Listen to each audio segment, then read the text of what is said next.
Tollywood హిస్టరీలోనే first time భయ్య ఒక సినిమాని ఆపొద్దు అని థియేటర్ ముందు ధర్నా చేశారు. అది కూడా మన మాస్ మహారాజా రవితేజ గారి సినిమాకి.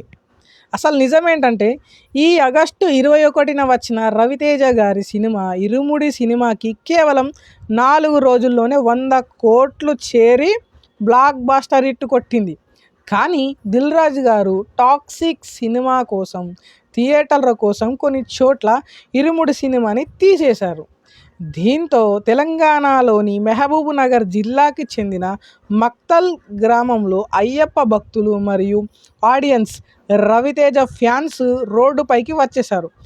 మాకు ఇరుముడి సినిమానే మళ్ళీ వేయాలి అని థియేటర్ దగ్గర భారీ ధర్నా చేసి రచ్చ చేసిర్రు.